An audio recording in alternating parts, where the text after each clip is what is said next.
La parole est toujours à la défense, au conseil de Madame Zongo.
Monsieur le Président, Messieurs les juges, je ne sais pas si c'est un avantage ou un désavantage de prendre la parole en dernière position pour présenter mes observations à la suite de l'instruction de ce dossier. La SCPA, donc la Société civile professionnelle d'avocats Ouattara Souré Salambéré, est constituée aux côtés de Mme Zongo Yen Lor. Et la SCPA est ici représentée par M. Paulin Marcenet Salambéré. Monsieur le Président, je veux me rassurer que depuis 9 heures, depuis 10 heures jusqu'à cet instant, il vous reste encore de l'énergie et de la vigilance pour être attentif à ma plaidoirie. Vu que j'ai votre regard, je n'en doute point. Monsieur le Président, l'avantage, peut-être je serai plus bref que mes dévanciers, parce qu'ils ont planté le décor. Je ne reviendrai pas sur les limites de l'instruction en cabinet, ni celles à votre barre. Ce qu'il y a lieu de retenir, c'est que comme témoin, nous n'avons eu aucun témoin. C'est une constance. Des témoins qui se contredisent à longueur de journée, à longueur de déposition. Monsieur le Président, je crois que pour que votre juridiction soit respectée, il faudrait que le parquet, qui est si prompt à poursuivre les tiers, puisse mettre en œuvre la disposition concernant les témoins qui font des fausses déclarations, des témoignages empreints de contre-vérité à votre barre. Sinon, tout le monde viendra ici raconter ce qu'il veut. Madame Bamba est venue ici et devant le juge pour dire qu'elle est frappée d'amnésie. Monsieur le Président, ne soyons pas dupes. Elle n'a aucune amnésie. Nous avons vu à la barre ici, pour des faits de 2016, elle a été précise par moment. Lorsqu'on veut pousser, elle invoque l'amnésie. C'est la première fois que je vois une personne se réclamer amnésique. Vous en tirerez les conséquences. Pour revenir à mes propos d'hier, je pense que c'est important. J'ai noté un certain nombre de points que je vais aborder. Sur ma liste, il y a 11 points que j'estime être des inspirations, ponctués d'apnée, comme je l'ai dit hier. Nous parlons de détournement de deniers publics. Il faut revenir là-dessus. Ni la partie civile, ni les parties civiles, ni le parquet n'a osé s'aventurer sur cette notion. Pourtant, c'est un préalable. Et je reviens pour dire, on est tous unanimes qu'il s'agit d'un contrat de livraison de carburant. Donc, il s'agit d'un contrat de vente. Nous sommes dans le domaine de la commande publique. Et ce contrat impose des obligations aux parties. L'obligation principale de l'État, c'était de payer le prix du carburant convenu, disons 115 millions, y compris tous les frais. Et l'obligation de la société PLUF, c'était de livrer du carburant à cette hauteur. Et à partir du moment où l'État a procédé au paiement des sommes sur le compte de la société PLUF, ces fonds ne peuvent plus être considérés ni appelés deniers publics. Ils ont perdu cette notion en entrant dans le compte privé de la société PLUF. Partant de ce postulat, la suite qui en découle de ce compte, naturellement, ne peut rejoindre les dispositions de l'article 332-17 qui a été évoqué, parce qu'il ne s'agit pas de deniers publics. Mais avant d'aborder la question donc de l'infraction des détournements de deniers publics, permettez-moi de revenir sur l'incompétence. Le parquet, à coup d'arguments juridiques, vous a dit qu'il vous appartient à vous de déterminer si c'est à l'occasion des fonctions ou pour ces fonctions que Mme Zongo Yen aurait commis les infractions qui lui sont reprochées. Monsieur le Président, Messieurs les juges, nous sommes très à l'aise, nous sommes d'ailleurs très contents que le parquet vous renvoie la patate chaude. Il vous demande de dire si c'est à l'occasion de ces fonctions. Mais, Monsieur le Président, si vous vous déclarez incompétent et compétent, autant pour moi, parce que ce n'est pas à l'occasion de ces fonctions, vous aurez un problème.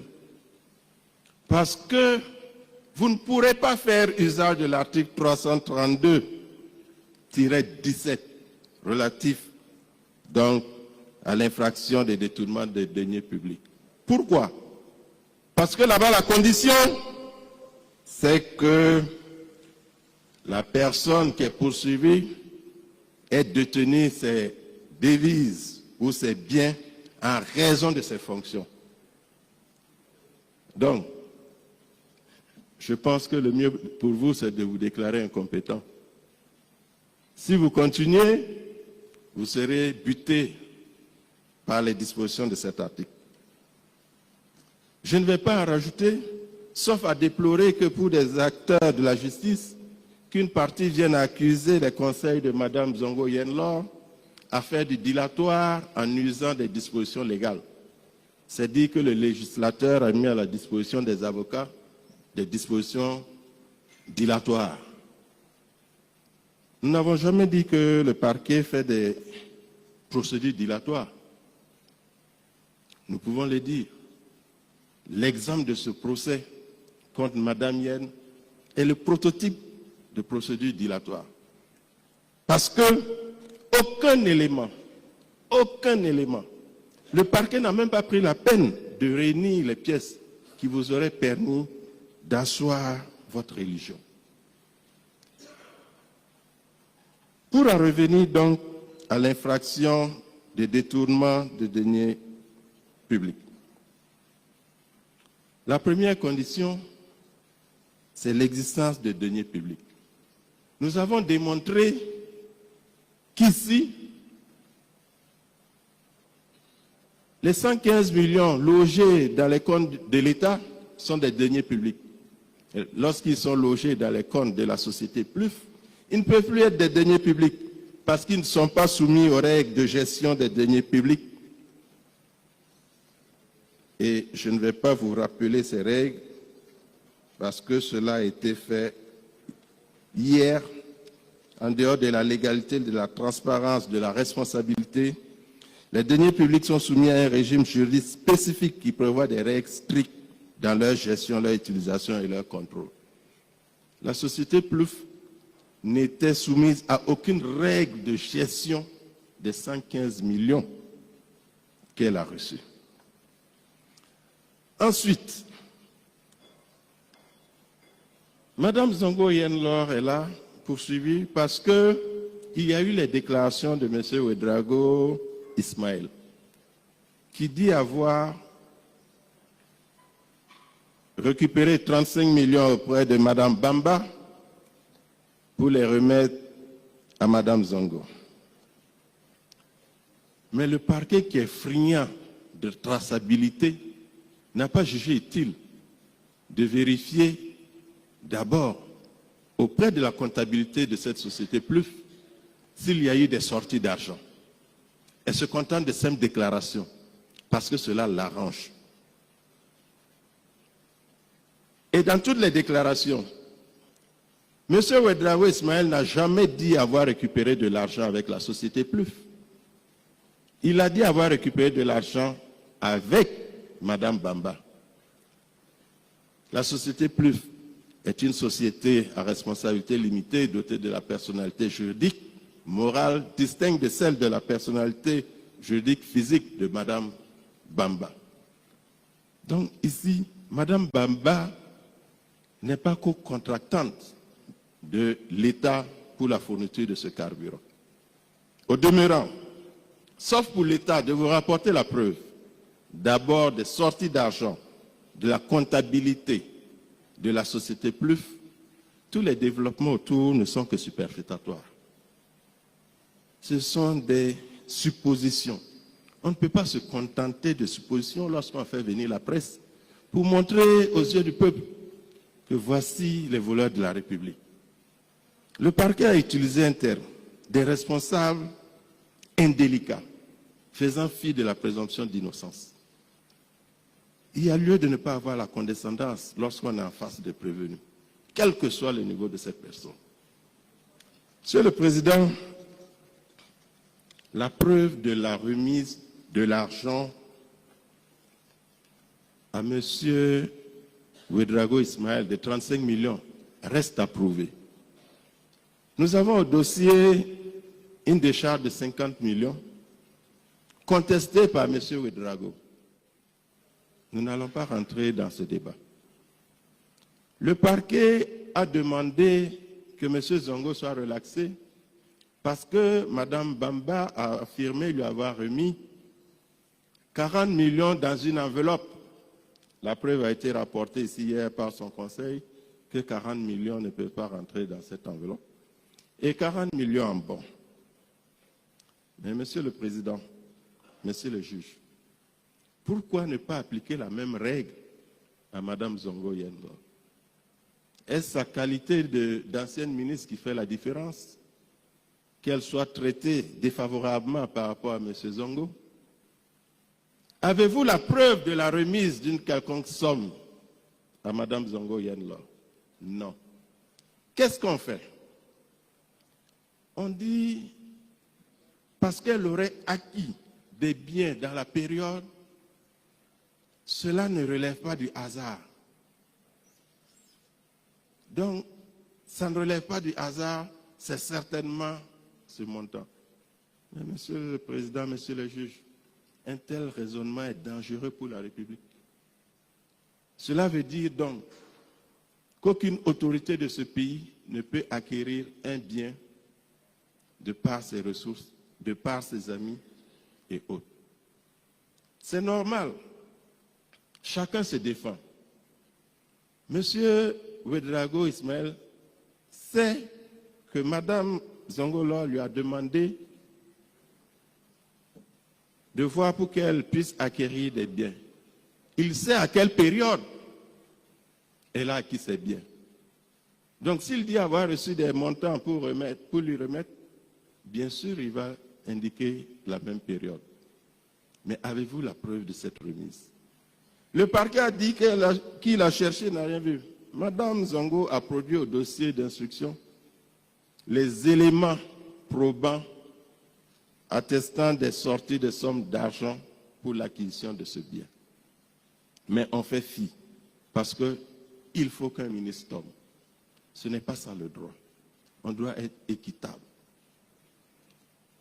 Il est naturel que l'infraction donc de détournement de biens ou de deniers publics n'est pas caractérisée et qu'elle reste introuvable.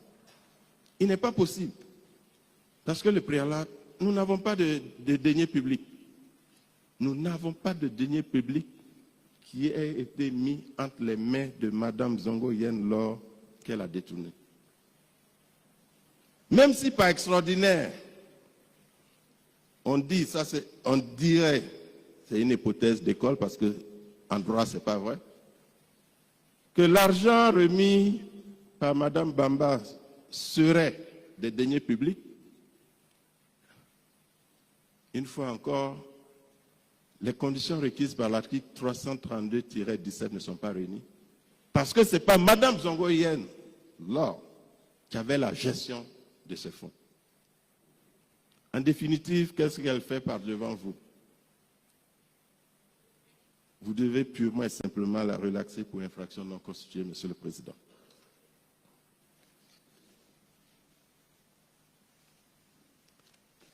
Je pense que j'ai évacué en même temps la question sur l'enrichissement illicite et le blanchiment. Je ne vais pas en revenir, mes confrères ont largement épilogué et les éléments sont au dossier. Madame Zongo Yen Lor est insolvable. On vous a tracé son parcours. Ça me fait de la peine. Lorsqu'on a des anciens responsables de ce pays, on doit avoir un certain langage. On n'a pas besoin d'être blessant, surtout lorsqu'on n'est pas dans la vérité. Monsieur le Président, Messieurs les juges, je vais m'attarder un peu, je dis bien un peu rapidement, sur les constitutions de partie civile et les réquisitions du parquet. Je dis un peu parce que ce soit les constitutions de partie civile ou les réquisitions du parquet, elles étaient d'une telle vacuité qu'il n'y a pas 2 ou 3 éléments à retenir d'importants. Monsieur le Président, le RENLAC, mon confrère Maître Oulé, a eu la sagesse, bien qu'il soit jeune, de ne pas s'aventurer pour tenter de caractériser une infraction, tant il s'est rendu compte que l'instruction n'a rien démontré. C'est pour cela qu'il vous a rejeté la balle. Et, nonobstant cela, il a fait noter la constitution de partie civile du RENLAC et a demandé, à titre de préjudice moral, 5 francs symboliques. C'est vrai, c'est mineur. Je lui disais, je vois que le RENLAC a évolué d'1 franc symbolique, on passe à 5 francs symboliques. Je dis, je ne sais pas s'il est prévu une libation avec les 4 francs supplémentaires. Monsieur le Président, quant à l'AGE, c'est vrai, je remercie l'AGE d'avoir fait le parallèle entre Mme Zongo Yen Lor, ancienne ministre, qu'on appelle Madame le ministre, et ma personne, ancien bâtonnier, qu'on appelle le bâtonnier.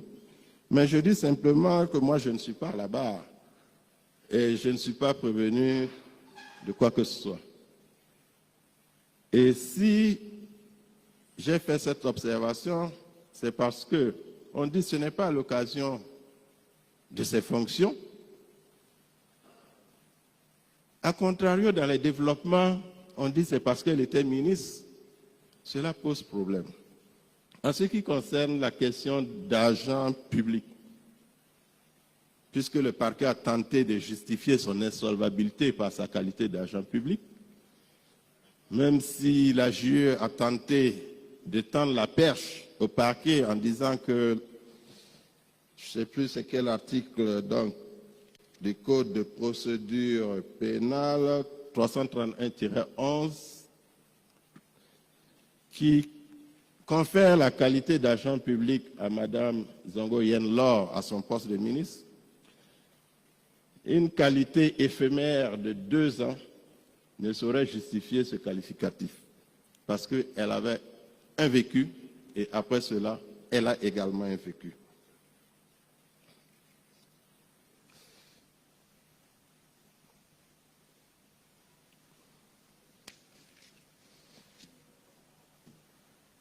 La JE est partie dans une démonstration dont il a lu seul le secret pour conclure que Mme Zongo Yen Lor aurait détourné 35 millions de francs CFA. Je ne sais pas dans les caisses de quel État, de quel démembrement de l'État. Ça aurait été intéressant que la JE le précise. Si ces montants ont été mis à la disposition de Mme Yen et qu'elle en a abusé. Cela me permet, Monsieur le Président, de faire une digression pour rappeler que le compte en question, d'où est parti les 115 millions, Mme Zongo Yen Lor n'est pas signataire sur ce compte. Vous pouvez vérifier. Elle n'est pas signataire sur ce compte. Le contrat de fourniture de carburant est signé par le DAF, le contrôleur financier, Madame le ministre à l'époque, et le prestataire, Madame Bamba. Après cela, il y a une commission interne de réception, composée du DAF ou son représentant, du DMP, directeur des marchés publics ou son représentant, des services techniques le cas échéant. C'est après réception par cette commission que le paiement est opéré. Le paiement est opéré par la signature d'un chèque. Un chèque émis par le gestionnaire du compte et contresigné par le DAF et le coordonnateur des activités de mesures sociales. C'est pour vous dire qu'à aucun moment, Mme Zongo Yen a été gestionnaire de ces fonds. Ces fonds n'ont jamais transité entre ses mains. Elle n'a jamais été responsable donc de ces fonds. Je comprends difficilement alors la conclusion de l'AJE, encore moins celle du parquet. L'AJE a conclu à 35 millions. On peut comprendre que l'AJE se soit appuyée sur les déclarations de M. Ouedraogo. Mais lorsque le ministère public, par un calcul qui relève d'une acrobatie arithmétique, parvient à dire que c'est 86 millions et poussière. Et le parquet n'a pas craint d'aller prendre les 20 millions des fiches de mise à disposition signées par Madame le ministre pour les additionner. Prenez l'ordonnance de renvoi. L'ordonnance de renvoi n'est pas relative à cela. Est-ce que le parquet peut faire ingérence dans la procédure pour prendre en compte des pièces qu'il pense rentrant dans le cadre donc de 115 millions. Je vous rappelle ici qu'il était clairement dit que ce montant ne fait pas partie des 115 millions. Si le parquet veut poursuivre Dame Zongo Yen pour ce montant, il a toute la latitude. Mais il ne peut le faire pourquoi, Monsieur le Président? Il a été dit ici que le contrat en question, c'est un contrat de 2016. Mais j'aurais été heureux que le parquet produise le rapport de l'audit de 2017 relatif à la gestion de 2016 pour justifier ces poursuites. Si le rapport de 2017 relatif à la gestion de 2016 n'a pas relevé un quelconque manquement, je vois mal le parquet venir poursuivre là-dessus. Je vois mal le parquet. Je me suis amusé à parcourir les fiches de bordereau de livraison que le témoin béton du parquet a pu produire au dossier. Madame Bamba a produit des bordereaux de livraison. Je me suis amusé à faire un calcul. Les bordereaux de livraison qui portent la mention 2016 font un total de 114 914 700 francs. Je dis bien 114 917 700 francs. Les bordereaux de 2017 font 17 millions. Si l'on ajoute à cela la décharge de M.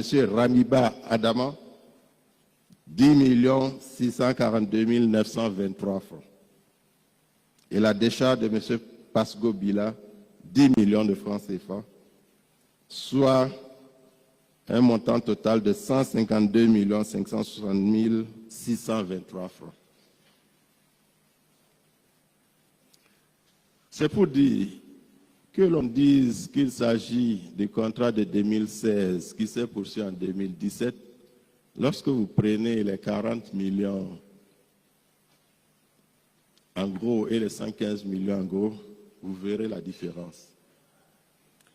Monsieur le Président, Messieurs les juges, mieux, le parquet et l'AJE ont été incapables de fournir le rapport définitif de la gestion 2017 relatif à la gestion du carburant. Fort heureusement, nous avons le rapport provisoire où il ressort clairement, puisque pour l'année 2016, il n'y a pas de problème, nous allons voir pour 2017. Voici ce qui est dit à la page 57 de ce rapport que nous pouvons mettre à votre disposition. Gestion du carburant. À la date du 21 décembre 2017, le montant total de la commande de carburant du ministère donc de la femme, certainement, de la solidarité et autres, s'élevait à 206 115 415 francs CFA. 206 115 400 francs CFA. Hors taxes et hors frais. Le carburant utilisé au cours de l'année 2017 porte sur un montant de 195 millions, je dis bien 195 millions, 40 450 francs, d'où un solde de 11 074 450 francs. Les insuffisances dans la gestion du carburant relevées par la mission sont résumées dans le tableau. Lorsque je prends l'équipe d'audit, je vois que les responsables personnels, c'est M. Ibriga Luc Marius, superviseur Milego Urbain, chef de mission Nacro Aminata, et les membres Kabore Somé Julienne Ouattara Boua Boro Moussa. Je pense que ce sont des personnes responsables. Donc pour le carburant de 2017, il y a eu une consommation et ils disent qu'il y a un reliquat. Bon, le détournement là vient d'où? Qu'on nous explique. Madame Zongo a quitté en janvier 2018. Le détournement de 86 millions vient d'où? Les 86 millions viennent d'où? Il faut être sérieux dans les procédures, Monsieur le Président.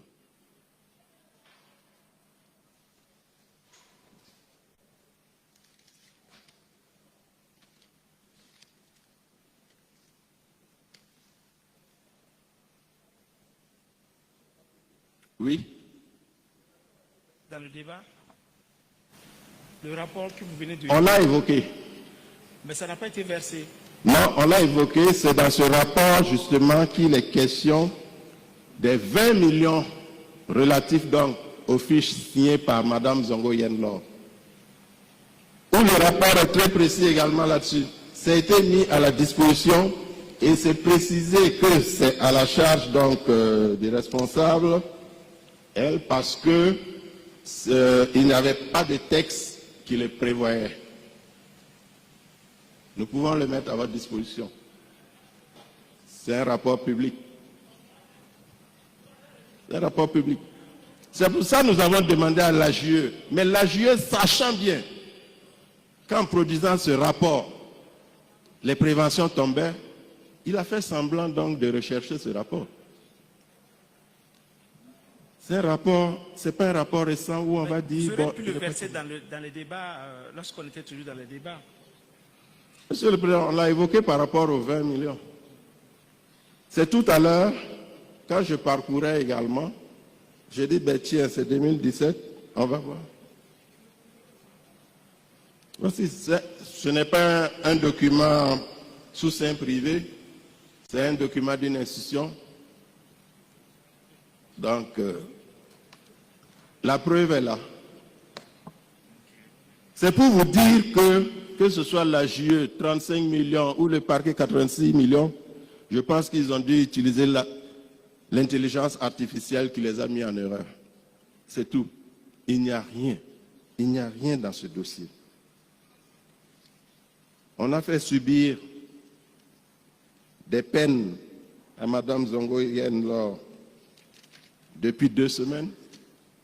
Mais je tiens à relever que lorsque le juge d'instruction est entré en contact avec elle par rapport à ce dossier, elle était à l'extérieur. Et elle est venue pour cela.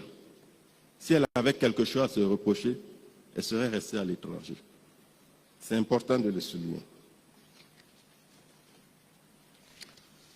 Je suis en train de chercher dans mes notes un peu ce que le parquet a pu dire. Bon, c'est ce que j'ai dit. Pour être méthodique, Monsieur le Président, le parquet et la JE se sont lancés dans une littérature, alors qu'on nous apprend qu'en matière pénale, il y a 3 éléments qui doivent être réunis. L'élément légal, qui est le texte de loi, l'élément matériel, qui est donc l'accomplissement de l'infraction, si vous voulez, et l'élément intentionnel. Ici déjà, c'est vrai, nous avons, le parquet a visé l'article 332-17, nous avons l'élément légal, mais l'élément matériel est introuvable. Il est introuvable à plusieurs niveaux. Introuvable parce qu'on n'a pas de deniers publics qui est circulé entre Dambamba et les tiers. Ça, c'est une constance. Il est introuvable parce que le parquet n'a pas pu rapporter une seule action qu'aurait faite Dambamba Yen qui caractériserait cette infraction. Donc, pour me répéter, Monsieur le Président, il y a lieu donc de relaxer purement et simplement Mme Zongo Yen de l'infraction de détournement de deniers publics parce que non caractérisés.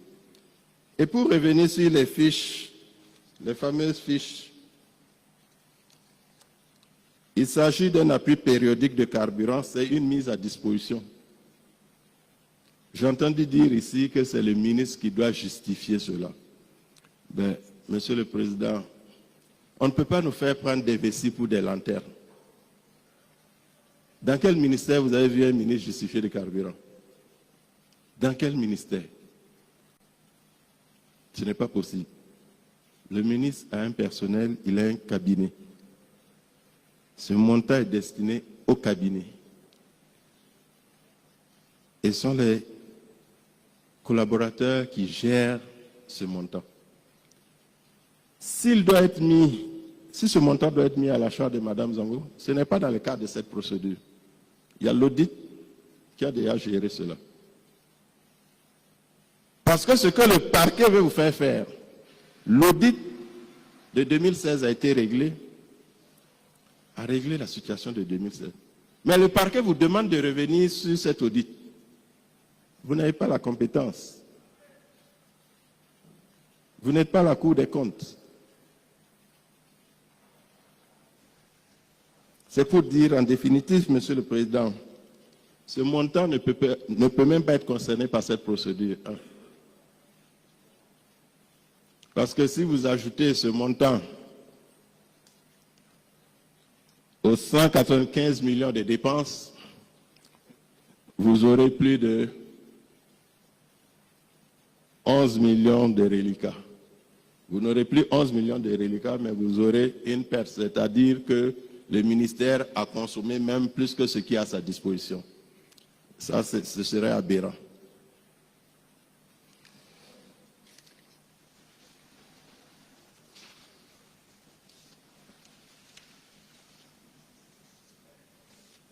Je crois avoir fait le tour de toutes les questions. Ah, je ne sais pas si j'ai parlé, bon, où le parquet a osé dire qu'un bon de livraison, un bon de commande. Est-ce que je l'ai évoqué? Monsieur le Président, tout un parquet, l'instruction à la barre ici l'a démontré. Monsieur Zongo est là, on lui a demandé, est-ce lui qui a réceptionné ce bordereau? Il a dit oui. Mais le parquet dit, en fait, il ne s'agit pas d'un bordereau de livraison, mais il s'agit d'un bon de commande. Peut-être que le parquet a travaillé à la société PLUF ou au ministère donc, de la Femme. Ce qui est sûr, ce n'est pas un document qui parvient du parquet. Le parquet ne peut pas changer l'intitulé du bordereau parce que cela l'arrange. Tous les calculs opérés par le parquet sont erronés. Le parquet n'a aucune compétence de comptabilité. Les personnes qui sont compétentes l'ont fait à travers un rapport. Et Monsieur le Président, c'est très grave qu'un parquet vienne à vouloir modifier la nature d'un acte.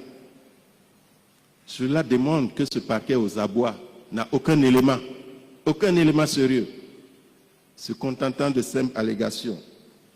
Mais c'est vrai, il y a la télé. Il faut, coûte que coûte, que Mme Zongo vienne leur tombe. Mais elle ne peut pas tomber. Les éléments sont patents. Elle ne peut pas tomber. Il n'y a pas de deniers publics. Elle ne peut pas tomber. Elle n'a pas géré les biens en question. Au bénéfice de ces observations, Monsieur le Président, pour ne pas abuser de votre patience, je vais m'arrêter là en demandant donc de nous donner acte de nos plaidoiries, de constater que les éléments constitutifs du détournement de deniers publics, de l'enrichissement illicite et de blanchiment de capitaux ne sont pas réunis et relaxés purement et simplement Dame Zongo Yenlo. En ce qui concerne la constitution des partis civils, les constitutions des partis civils fantaisistes, Monsieur le Président, parce que lorsque je regarde, l'État cherche à s'enrichir sans cause. Il n'y a rien. On parle de préjudice financier de 221 200 000 francs, de préjudice moral de 50 millions de francs. Bon, c'est vrai, notre État a une morale, d'accord. Mais le préjudice moral que vous avez causé à Dame Zongo Yenlo, est-ce que vous pouvez le mesurer? Est-ce que vous pouvez le mesurer? Donc, je vous prie de ne pas avoir égard à ces réclamations mal fondées. Et j'allais oublier quelque chose d'important, Monsieur le Président.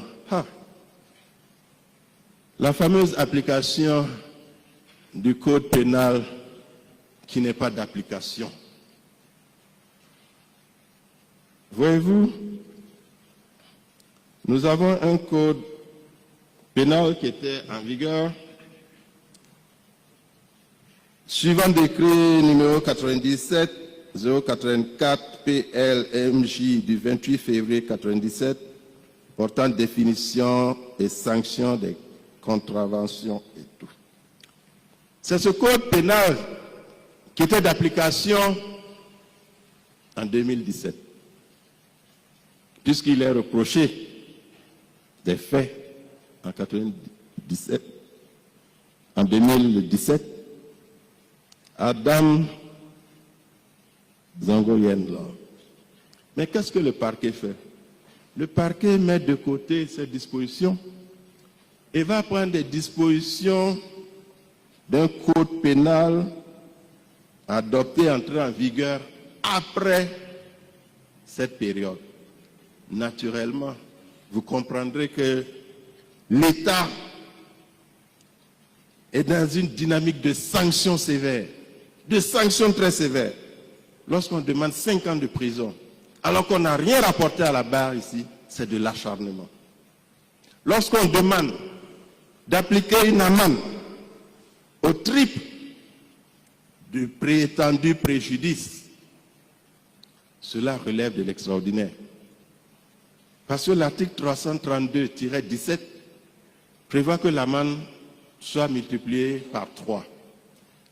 La JE, du moins le parquet ayant procédé selon ses méthodes à un calcul pour parvenir à 86 millions, a fait un calcul arithmétique qui est tombé à 258 millions si je m'abuse. Et Monsieur le Président,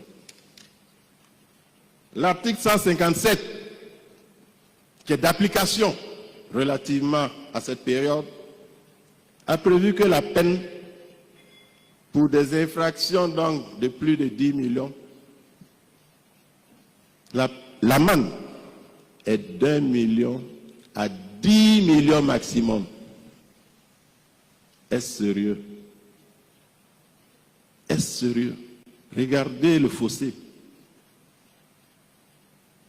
248 millions de différence. C'est ce que j'ai dit tout à l'heure. L'État cherche à s'enrichir sans cause. Au bénéfice de ces observations, Monsieur le Président, il vous plairait également donc rejeter donc toutes les demandes et toutes les réquisitions de ce parquet parce qu'étant mal fondé. Monsieur le Président, Dame Zongo Yenlo est privée de ses biens. La saisie opérée sur ses biens est injuste. Il y a lieu d'ordonner sa restitution pure et simple. Et nous souhaitons également, Monsieur le Président, nous faisons une demande reconventionnelle, que l'État burkinabé soit condamné, parce que nous avons conviction que Dame Zongo Yenlo ne peut pas être condamné sur ces faits. Que l'État burkinabé soit condamné à lui payer 25 millions de francs au titre des frais exposés, non compris dans les dépenses. En application des dispositions de l'article 9 de la loi portant organisation judiciaire au Burkina Faso, je vous remercie et vous aurez rendu justice.